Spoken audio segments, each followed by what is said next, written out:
The next topic is about sports teachers' responsibility when dealing with children and adolescents from social risk groups. And welcome Inga Dobele, a sports social teacher, and she thinks that the best place to get energy is the sea. Good afternoon, all the attendees. I'm very happy to be here to meet you eye to eye. I represent the State Inspectorate for Protection of Children's Rights, and on daily basis we control all kinds of institutions, educational institutions. We have been to sports institutions as well, and we check the functioning of educational institutions and following children's rights. So this is the time when we can talk with all of you about children's rights. So we educate society regarding children's rights.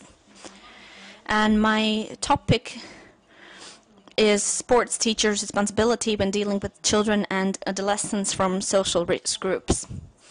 So we don't have information how many children are not involved in extracurricular activities, but we have information how many kids are not attending lessons, are not registered in any educational institution, and the number is very big. For example, in 2014-2015, more than 15,000 kids who should be attending school, they are not registered in any educational institution. Of course, there are various reasons for this. 12,984 kids have left the country with their parents, but at the same time 427 kids about whom there are no information why they are not attending any school. So this number of kids who are in group of social risk is very high. We have to understand that we cannot change the children's situation, we cannot change their past, we cannot change his family or the life experience they have had, but what we can change is we can change their future. And we have to understand that we have to be next to them in these situations, to talk to them, to encourage them to change their lives. So usually these children from social risk groups, they haven't had an authority, like positive authority, who they look up to. And I think that sports teachers might be a good authority who, with his positive way of living, positive lifestyle, positive attitude, could show these children that they can live differently. So I want to begin with this, that with sports teachers' responsibility, it's to be an authority for children. And how can he or she do that?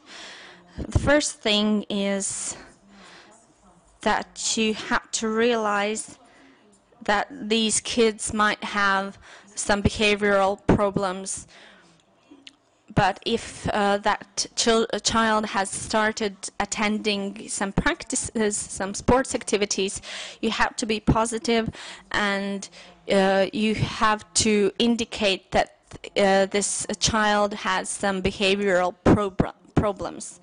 For example, this child might have problems with working in a team, or he provokes other team members, or maybe this child doesn't have any positive experience how to cooperate with others. So sports teachers can teach them how to cooperate with other team members. So the teacher's task is to help the child to understand what he must do to restore the balance and how the child can be supported in this situation. For example, if the child has started attending practices and he starts to skip practices and he wants to end with this types of sport, the teacher must talk to the child and try to persuade him or her to continue with the sports. And the sports teacher's role is not only to work with them in trainings, but maybe in invite some other people to talk to these children, people who have very interesting life experience, or people who are known in our country, and ask this child, how can I help you? The teacher's role is also to show a child behavioral leading by example that is in favor of public interests. The thing is how we show our anxiety and anger. And we can do that in various ways. We know that in an acceptable way and in unacceptable way. For example, if a coach, while being angry, says a swear word or maybe spits, that wouldn't be a good example for the child. So these examples that I mentioned, those are, I didn't make them up, but it's from real life situations. That's one side of the coin, but then there's the child. And in our society, we talk a lot about that children has all kinds of rights and that they can do a lot, and it's true. But there are always responsibilities as well. And if we look at the rights of child, and that child has the right to recreation and free time appropriate to his or her age and physical and mental development, and the right to take part in games and amusement events and cultural activities and to engage in art. But at the same time, a child has the duty to safeguard his or her health depending on his or her age and maturity level.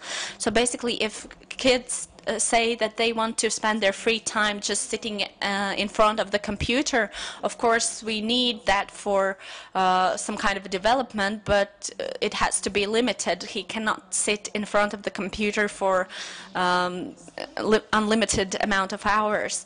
So we can tell them that it's affecting their health and encourage them to take part in sports activities. And we can show them that they have both rights and both responsibilities, that they have to be in balance, so that they are not all about just rights. Of course, we understand all this, but it's all based on motivation to change something in their lives. So it's very good if the child is self-motivated, that he understands that he needs sports, that he wants to change his life. It's very nice if the child has this ability to motivate himself and find the reason and the power needed to start and do the work until the end. But we have to understand that child's self-motivation is very low. Those are rare cases when kids are very self-motivated. And one more thing is, it's very good if there are parents who motivate him, teachers who motivate him, and thus this child might begin these sports activities because of the motivation of parents and teachers. But the best thing is this self-motivation. And maybe he wants, if the child wants to improve his health. And it's important that the child has these emotions. I can offer you all several ways how kid can have positive emotions. For example, for all of us as specialists in our field, we have to think what kind of environment the child is in. The room, the environment, it has to be friendly, and it's both about physical room and emotional environment. We also have to think about what kind of relationship we have with this child. It's important that these relationships are calm, businesslike, good, peaceful. And it's important that they realize that the child can have real chance of success and success in sport. You have to remember that each child is different, and not all of them will have very high and excellent results. But if the child wants to take part in the sports activities, he can have the success of his own, which is related to his abilities. And then child is motivated as well if he has challenges, that he has to overcome difficulties, if the coach trusts this child and encourages this child to reach new and new levels of success. And of course, we have to understand each individuality of child, and we can show them how much that particular child can achieve.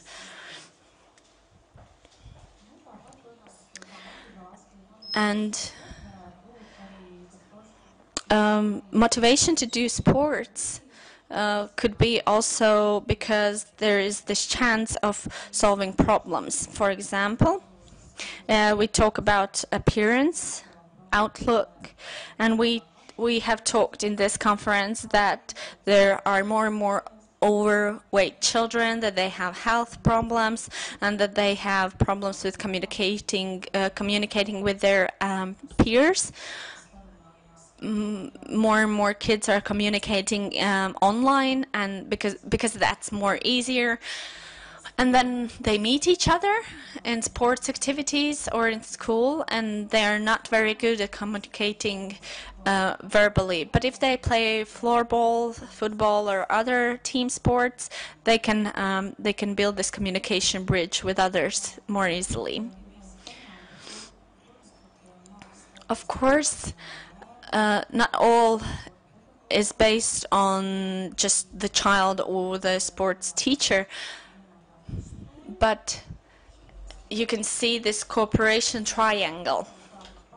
So parents and teachers, sports teachers, are those who should collaborate very tightly. They have to have common goal, so that the child who is there at the top of the triangle, so that the child is healthy, successful, and useful for the society. Of course, when the child is very small, very young, he receives more than he gives. But when he's an adult, he should be giving what he received when he was a small baby. So it's important so that the parents and teachers speak common language, so that they have unified tasks and goals and for this kid, so that this child understands that sport is necessary for the development of his or her personality. My topic is about social risk groups, and we realize that not always these parents are motivated to motivate their children, but in those cases we could put some other municipality institutions instead of the parent in this triangle. Sometimes it's local police.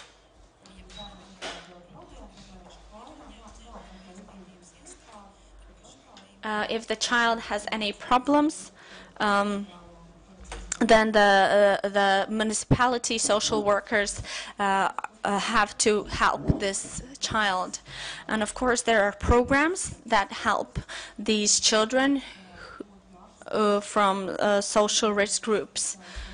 There are specialists who can work with the family, who can work with the sports teachers and motivate the child to attend sports lessons and sports activities.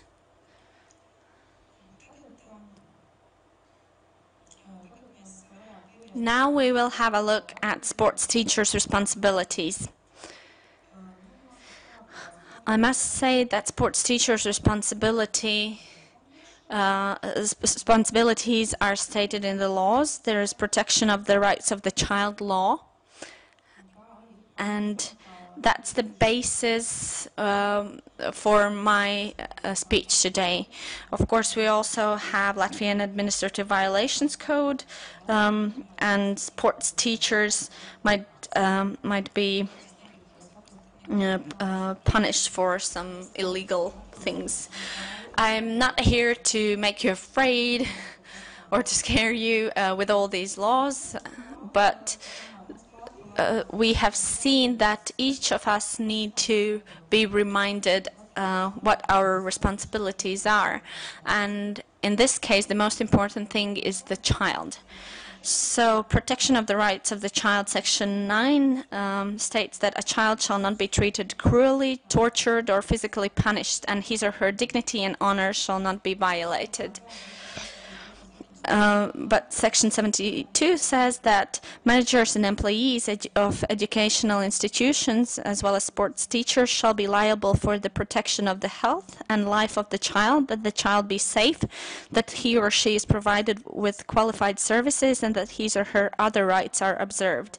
So for violations, teachers shall be held disciplinary or otherwise liable, as laid down in the law.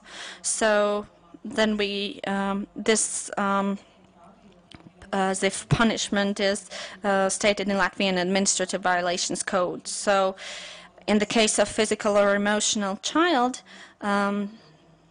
you have administrative sanctions, and there might be a fine in amounts from 35 up to 210 euros.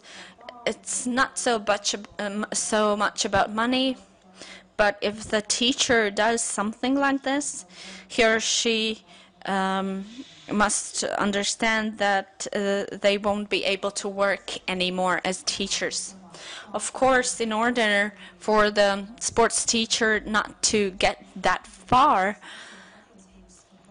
that's why I stressed at the beginning of my presentation that you have to have honor and dignity between you and the children you teach. And of course, those children from social risk groups provoke adults a lot. And so you have to understand how this child, why this child is in social risk groups. Maybe he is not attending school very often, he's on the streets, he does some illegal activities, and maybe he hasn't seen any positive examples in his life from adults, and that's why he's angry with adults. For example, he hasn't seen good example from his mother or father, and they haven't been loving towards him or her, and then they're full of anger, and then adolescents provoke anger in us, in adults, and it's very important to realize that and understand that, and don't be subjective about what the child says to you, but stay objective and analyze why this child said or did what. Then if we talk more about sports teachers' responsibility, manager of the institution has a duty to request information from the punishment register in order to ascertain the compliance of the person with the requirements referred to in this protection of the rights of the child law.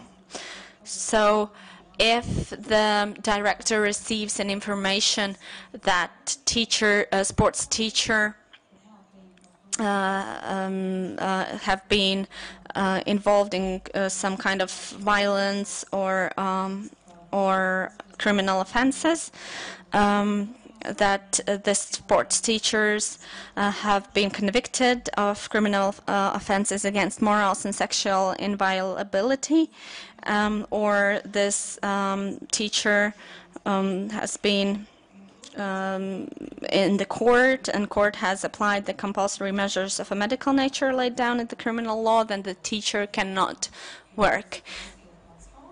For example, if you're a parent and you have an adolescent at home and maybe he or she smokes, and if the municipality police have seen that and they have written a fine or written a protocol for this child, the police can also write a protocol for parents for not fulfilling their parents' responsibilities. And if you, as a parent, being sports teacher and a parent, are receive fine or this protocol about raising your child, it might be basis for not being able to work anymore. There are a lot of things that actually might not allow you to work as sports teacher. Of course, the inspectorate cannot follow all these things and not control all these things. That's why the director of the educational institution should follow and should inspect what kind of teachers work for them. And starting from yesterday, in our homepage, you can find template where you can ask for information about sports teachers.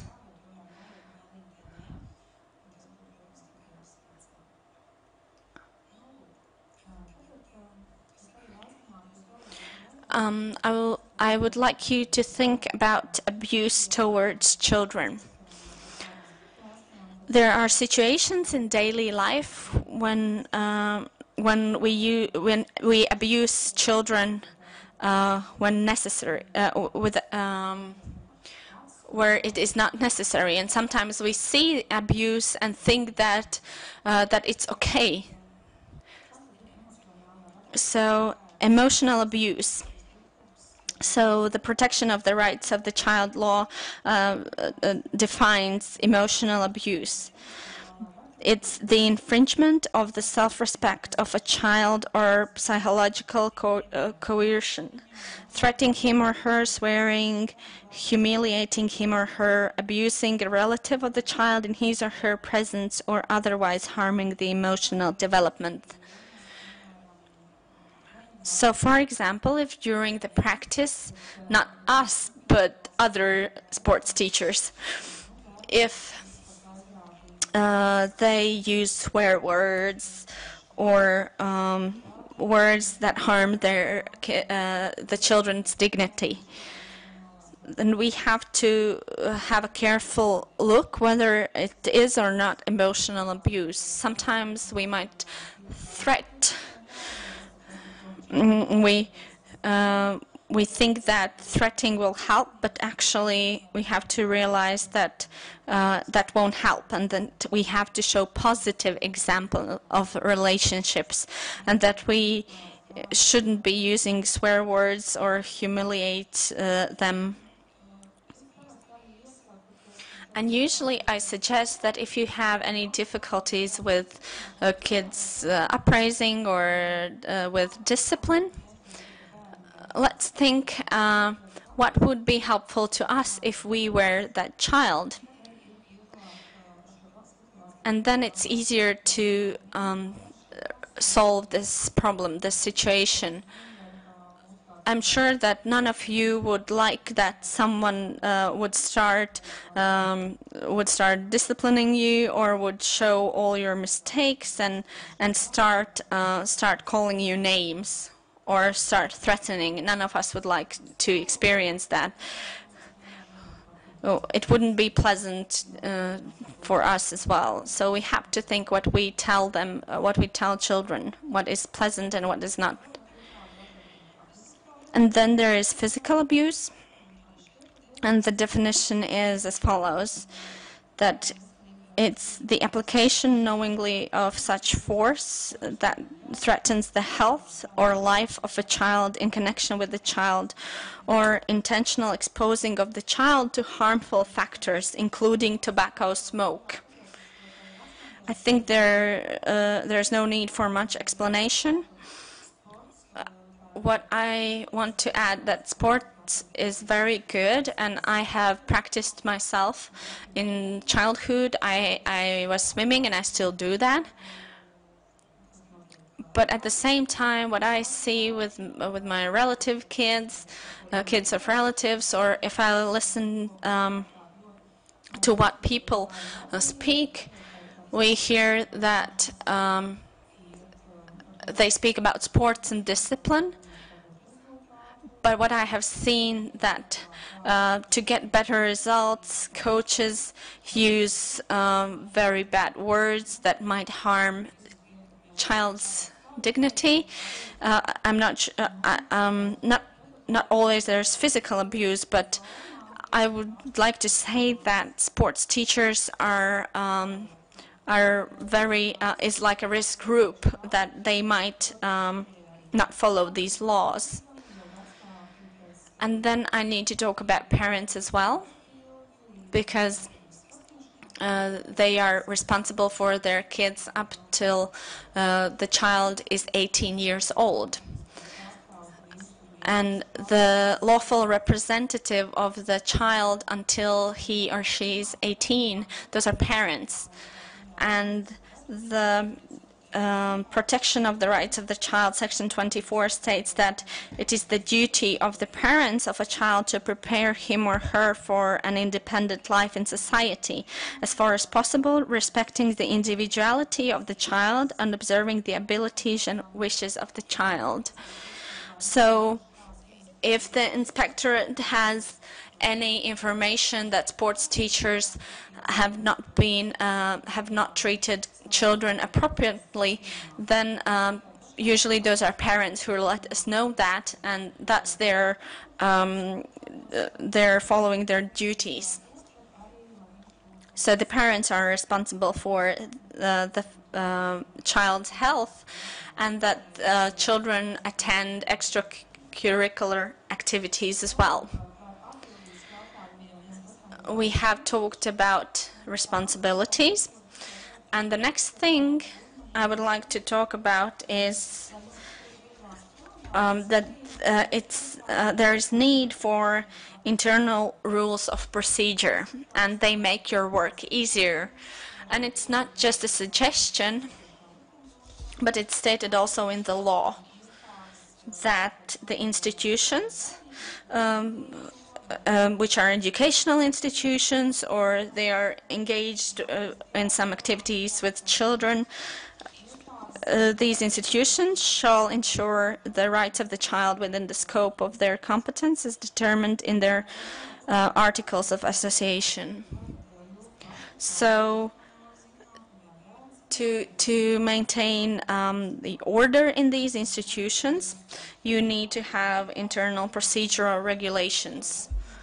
And you have to know what responsibilities of each of the involved parties are. So it is important to understand for you as sports teachers, and also encourage children and parents, that these rules are not an obstacle, but they're protection. That it's protection. What I want to say is that rules must be very clear, what you can do and what you can't do. That you cannot try to find the middle way. But actually, they have to be very clear so that the children understand how they have to behave. But the rules work only if they are clear, explicit, and realistic. So the rules must not be written for inspectorate, not just for the sake of writing them, but for employees, for directors, for parents, for children. So internal rules of procedure should have several things included. There should be children's behavioral rules in the institution, what he or she can do in the institution's territory and at the events organized by the institution, for example, camps or trips. As well, there should be children's rights and the obligations and responsibilities of non-compliance with the rules. It's very important, because if you don't write down the consequences, there are no point for these rules. We know that children like to not follow the rules just to see what's the borderline for him or her. And then for you as a sports teacher, as adults, you need to follow the order, follow the rules, and what to do if the child doesn't follow these rules. And it's very important for all the sports teachers that you that one coach does not follow does not follow the rules, and the other two follows, and ask for child to be responsible for non-compliance with the rules. Internal rules of procedure should also define children's behavior when he sees a person's action that might cause a threat to himself or other people. For example, if it's the sports teacher who hurts children, or maybe it's a third party that is now on the sports field, or if there are they are at some camp and they see a third party, what the children have to do. And it's important what the head teacher and teachers do if the child endangers his or another person's safety, health, or life, as well as in cases of physical or emotional violence against children. And of course, other issues might be included that the institution considers relevant. Now,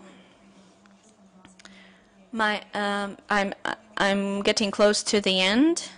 I would like to introduce you to the most frequently detected violations and drawbacks of sports institutions. Of course, we're happy that we don't have a lot of violations in sports institutions. Those are very few, and we are very happy about that. But we have received some papers from parents, and which we had to go through. So what we see, what has happened in these situations. One thing is that sport teachers do not always promptly notify authorities of the administration and the child's parents about child's violations. For example, if internal rules of procedure define that child cannot be a threat, cause threats to other children, then if it happens, sports teachers always have to promptly notify authorities and the parents. If they don't do that, the child who has violated the rules, he just goes on with these kinds of actions in the future. And then if the child is not talked about this issue, they just do it in the future. Another drawback is sports teachers have poor communication with children. Not always the teachers listen to the child's opinion about the situation. Of course, we're not saying that you have to do everything what the children say. You have to evaluate the age of the children, social situation, and so on. Another drawback that sports teachers are more interested in result than children's training process. Thus, the objective is achieved without taking into account the child's individuality. So that's what I talked about previously, that we would like sports teachers be not so oriented towards results. Of course, it is important, otherwise we wouldn't win gold medals, which our sportsmen have won. But not all of the kids will be very potential for winning, potential for winning gold medals. Of course, I'm glad to hear that here in Liepāja, children queue up for sports activities. But I think all children, also those who are not so talented, should be given chance to do sports. And also, if we talk about communication, it is important for the sports teachers that he or she is also a coach. He has experience, but at the same time, he or she is a human being, and the child is a human being as well.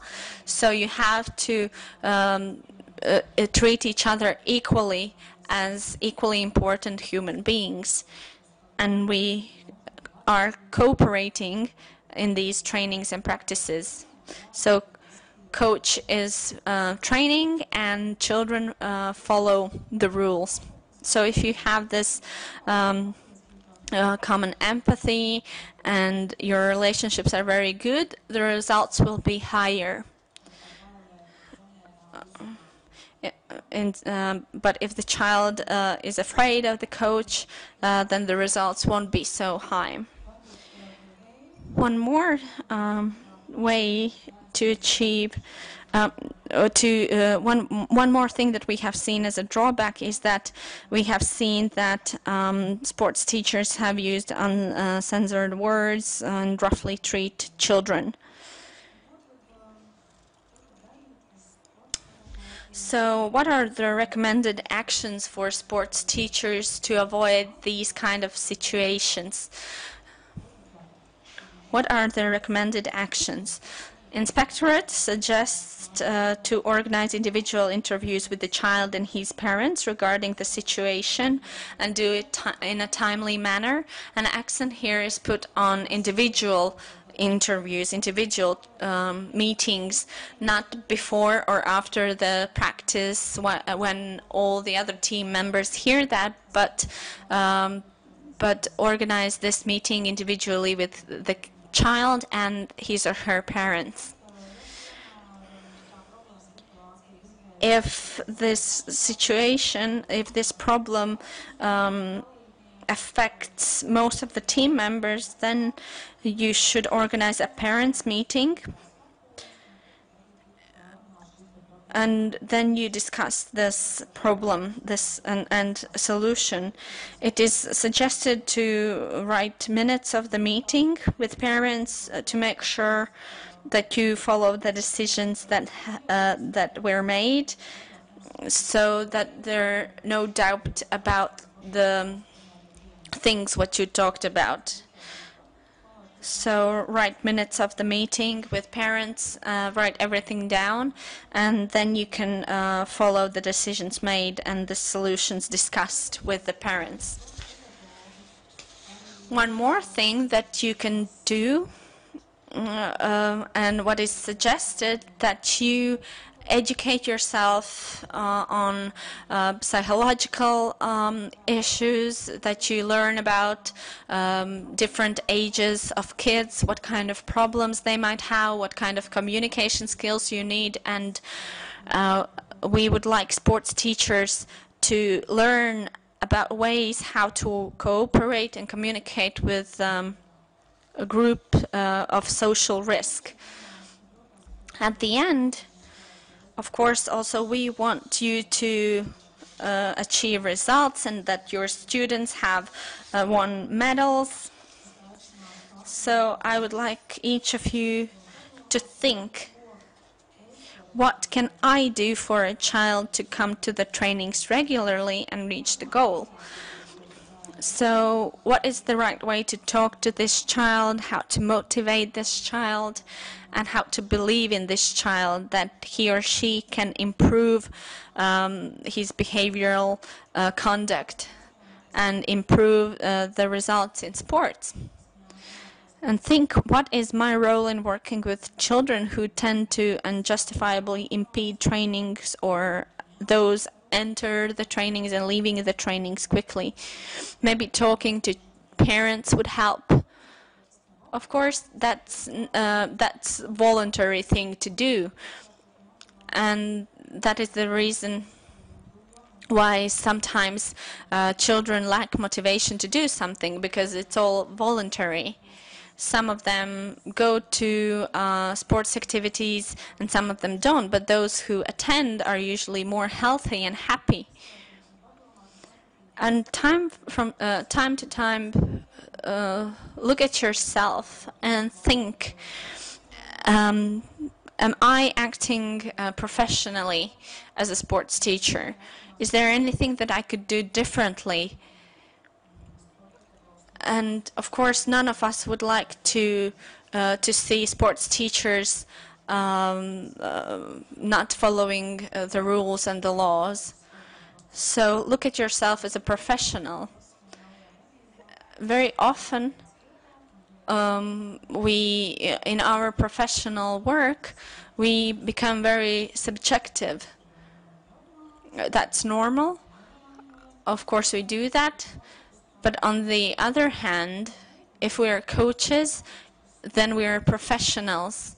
And our subjective opinion we have to keep to ourselves. So that's you have to follow this rule not to hurt any child's dignity. That's it. Thank you. Thank you, Inga.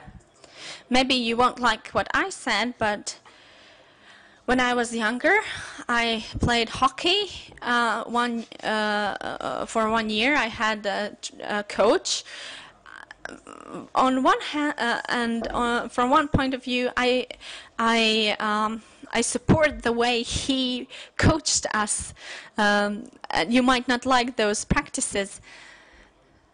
And when I went back to school, I saw that my teacher said that you were all very naughty children. And Igor Svikros, he's Olympic champion. He said that he has one kid in the team, and the child says, "You don't tell me what to do because my father is a lawyer." So, what do you think? What is it? The way that coaches cannot say anything, or what? I think society is not has not been educated enough about this. Of course, I could talk about 6 hours and tell you more about kids' responsibilities, children's responsibilities. So I just show you one responsibility, that a child needs to take care of his health. But there are many other responsibilities. If a child says that he or she can do whatever he or she wants, but it's not true. But the rights of the children end where the rights of another human being begin. and an adult should not adults should not bear that children use swear words towards them as well. Of course, there are naughty children, but sports teachers are professionals, and they should know how to discipline these children. It shouldn't be that the children have just rights. Sometimes it's easier for us adults when we just say, children has just rights, and thus we get rid of the responsibility about the situation. But it's not. It shouldn't be like that. That's why in my presentation I also added this information that if the sports teacher is in this situation where a child abuses the teacher or another child, the sports teacher should inform educational institutional authorities and the parents about this, because children have administrative and criminal responsibility starting from age of 14. But of course you have to communicate with parents and ask why the child's conduct is the way it is. Do you have any more questions?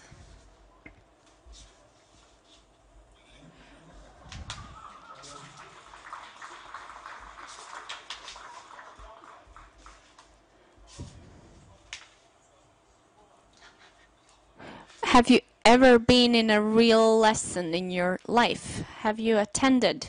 Theory is different and practice is different.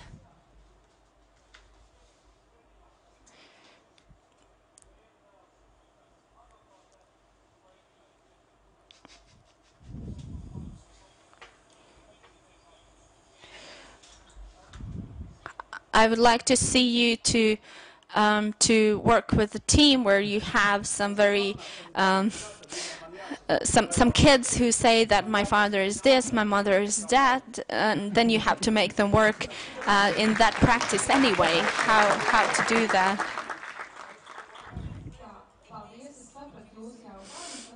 I understood your question, and there are several parts to this question. I will begin with that. Of course, society nowadays is very angry, and there are many families which have their own lawyers and so on. And of course, we see that in the inspectorate as well when we check educational institutions.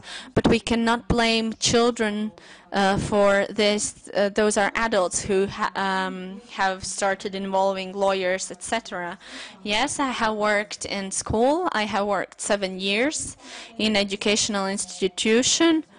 I'm social teacher, social worker, and I have taught English, and I have been educator of a class, and I understand very well how kids conduct in the educational institutions. And I have 2 children as well, and my eldest daughter is involved in sports activities as well. I understand your point of view, but from time to time I have to remind myself and everybody else that we are professionals. As human beings, of course, we can be angry, but we are professionals. And of course, we would like, sometimes we want to tell that kids some words that are not so pleasant. But at the same time, we have to find a professional way how to tell them that this conduct of behavior is not appropriate. Do you say to your colleague some swear words or something like that if you don't like what he or she does? You shouldn't do that, even if you do that.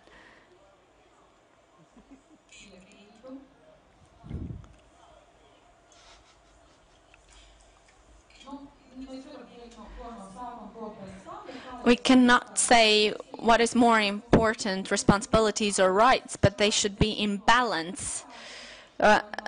This is the way you can show it, like 2 hands together. So the first place where you have to talk about child's responsibilities is the family.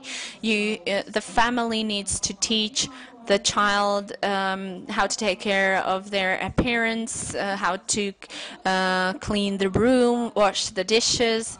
That's the first place. And the second place is educational institution, and that can be also in sports activities and sports clubs.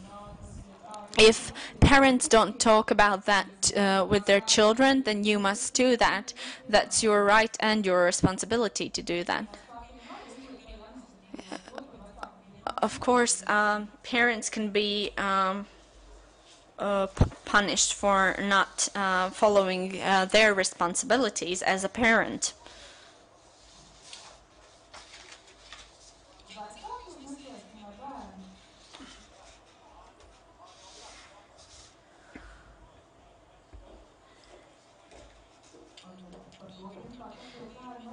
If children don't greet adults, then of course parents are responsible for not teaching that to them.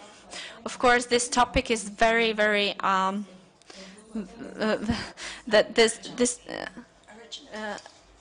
urgent. This topic has been very urgent to all the society, and I see that it's urgent for you as well.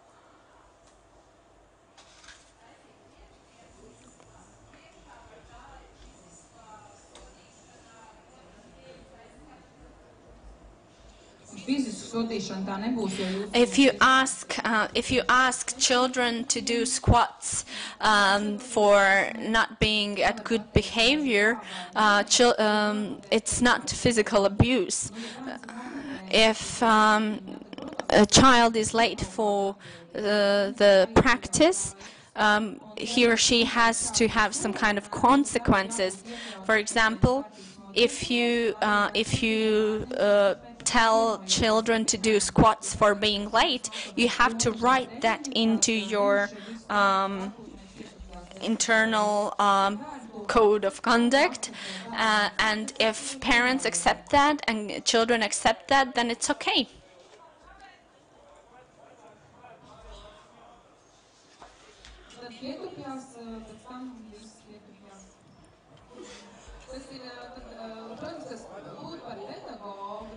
Being sports teacher is an art, and teachers need to find a lot of ways how to make children understand that you have to fit into framework of to be at good behavior, what is okay and what is not okay.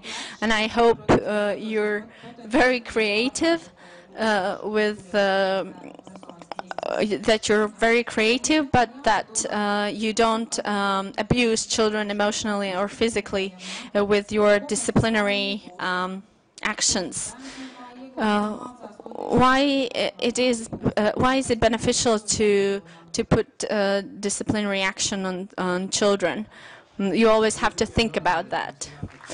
Thank you, Inga. We have to continue with the conference.